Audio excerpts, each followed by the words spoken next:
Hi, I'm Mara, and before I begin, don't forget to like and subscribe for more stories from my life. Now, let's get into it. That morning, I woke up feeling the kind of exhaustion that even sunlight couldn't fix. The blinds were half closed, letting in just thin stripes of pale light that cut across the kitchen table like faded ribbons. The house was still, too quiet, the kind of quiet that makes you hear your own thoughts louder than you'd like. I sat at the table with a steaming mug of coffee, staring at my row of pill bottles beside it. Each one was like a tiny promise that maybe today would be a little easier than yesterday. My health has always been a tug-of-war between what I feel and what people believe. "Ethan," I called, my voice carrying through the narrow hallway. "Have you seen my new prescription bottle?" From somewhere near the bedroom came his answer, rushed and worried. "I haven't touched it, Mara. Maybe check in the bathroom again." I sighed and started my search. It wasn't the first time I had to go hunting for something important. The bathroom cabinet, the nightstand, even under the couch, all familiar hiding spots, especially when his mother came over. I didn't find the bottle, but I did find my patience running out. As I walked back into the living room, a thought hit me like a weight I'd been trying not to carry. "Your mom called last night, didn't she?" I asked, my tone sharper than I intended. Ethan froze for a moment before answering, rubbing the back of his neck. "Yeah, she did. She's just worried about us. About how much you depend on those meds." "Worried?" I laughed dryly. "Or does she still think I'm pretending to be sick?" He frowned, not meeting my eyes. "Mara, she's just old-fashioned, from a different time. She thinks differently, but she means well." "Means well?" I repeated bitterly. "Does she love us, Ethan, or does she just love controlling us?" He tried to step closer, to comfort me, but the look on my face must have stopped him. His voice faltered. She just suggested something." "Suggested what?" My stomach turned as he hesitated.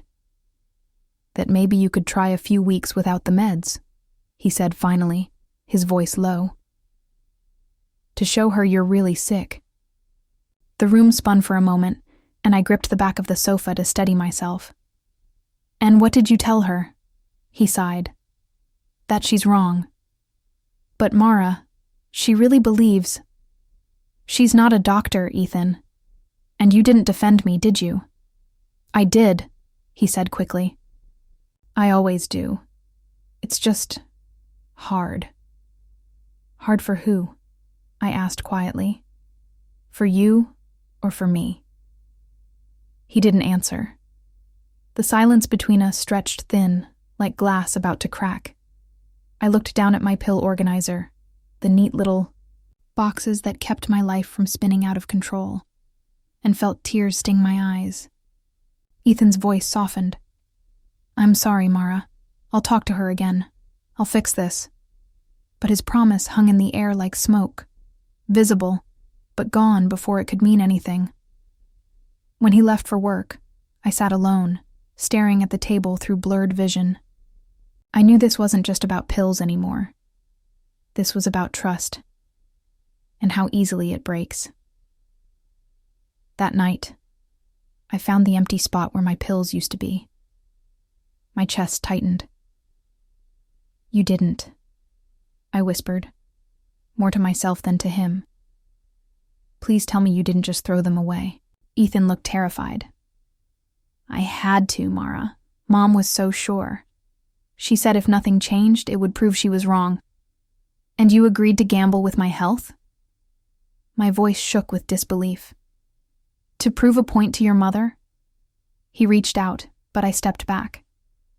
"I just wanted peace, Mara," he pleaded. "For all of us." "Peace?" I laughed bitterly. "Peace isn't watching me fall apart, Ethan. That's not peace. That's surrender." He sank into the couch, running his hands through his hair. "I'll fix this," he said weakly. "I'll talk to the doctor. I'll get new meds."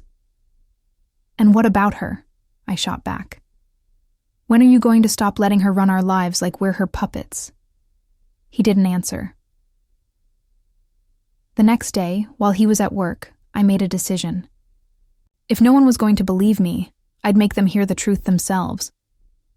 I found our old tape recorder buried in a drawer, dusty but working. It felt sneaky, even wrong. But I didn't care. I slipped it into the lining of my purse. That evening, Dorothy arrived for dinner, all smiles and false sweetness. "Feeling better today, dear?" she asked, her voice dripping with fake concern. "I'm fine," I said, sitting across from her. "It's strange, isn't it? How some illnesses don't have faces. You can't always see what someone's fighting." "Oh, I can imagine," she said smoothly. "It's just that so many people these days exaggerate things for attention. Not that you would, of course." Her words were sugar-coated poison, and I could almost hear the tape recorder hum quietly in my purse as it captured every one of them. "It really does make you wonder," I said softly, "who you can trust." She smiled. "Trust is everything, Mara. Ethan trusts me. He knows I only want what's best for both of you." "Right," I said, my tone even. "Because what you think is best, that's what matters most, isn't it?" Her laugh was light and cruel. "I'm his mother. Who could know him better?" Dinner dragged on, every bite of food flavored with tension. Dorothy picked at her salad, tossing comments like knives. "All these medications," she said sweetly. "Don't you think it's a bit mental, dear? A crutch?" "Sometimes," I replied calmly. "What people call mental is just misunderstood." She smiled thinly. "Misunderstandings are common in families, but we're family now, aren't we? We can be honest." "Honesty goes both ways," I said. "It's not a one-way street." Her smirk widened. "Ethan told me he helped you cleanse from those pesky pills. It's for the best. You'll see. Everyone will see soon enough that you've been fine without them." Her grin was sharp as glass. I forced a smile. "And if I'm not fine?" "Then I'll admit I was wrong," she said, confidence gleaming in her eyes. "But we both know that won't happen, dear." The next morning, my body proved her wrong. The pain hit fast. My chest tightened. My vision blurred. My legs gave out. I collapsed, gasping, as the world dimmed around me. Ethan found me minutes later, panic twisting his features. He called for an ambulance, his voice shaking, his mother's theories shattering in the face of reality. In the hospital, surrounded by the soft beeping of machines and the smell of antiseptic, I lay there, pale, exhausted, but alive. The tape recorder was safe in my purse, my one piece of proof. Ethan sat beside me, eyes red. "I can't believe this happened, Mara," he said hoarsely. "I should have never listened to her." "We can't change the past," I whispered, "but we can change what comes next." I took his hand. "It starts with facing the truth, together." He frowned, confused. "What do you mean?" I met his gaze steadily. "I recorded everything. Every word your mother said about my illness, about the medication it's time we confronted her with. Proof my voice is. Firm resolve steeled by nights of pain. And betrayal you recorded, Mom. His initial shock morphs into understanding, the pieces falling into place. Mara, if this is what it takes, then let's do it. Let's stop this once and for all. With legal counsel briefed and strategies laid out. The confrontation is inevitable. Dorothy arrives punctually, her demeanor. Compose until we play the recording. The playback echoes through the room. Her own words revealing the true nature of her intentions. This is out of context. She protests, her voice cracking as her carefully constructed facade begins to crumble. She stammered, the facade crumbling, as she faced not just me but an irrefutable betrayal of her own making. There's no context. that justifies what you've done, Dorothy. I trusted you, wet-rusted you, and you endangered my life. For what to prove a point, Ethan's voice was steady. But the disappointment was palpable. The legal threats were clear. Her actions were not just morally reprehensible, but criminally liable as. Dorothy realized the gravity of the situation. Her bluster deflated, replaced by a rare, reluctant silence sitting there in that charged atmosphere. Of reckoning, the path forward became clearer than it had ever been.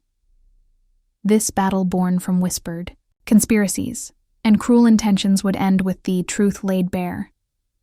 Injustice, though delayed, ready to be served. This is it, Ethan Tode. We set things right, I said firmly, as we sat across from Dorothy in Thesmal's stark conference room of our lawyer's office. The air was tense, charged with the impending confrontation. Dorothy sat rigidly, her usual demeanor of control slipping as she glanced, between Ethan and me, a flicker of unease in her eyes. I'd understand why we're here like this, Ethan, darling. What is this all about? She asked, her voice trembling slightly. Ethan's response was measured, but I could hear the tremble in his voice. Mom, it's about what you've done. MAA, play the recording. I nodded, pressing the play button on the recorder.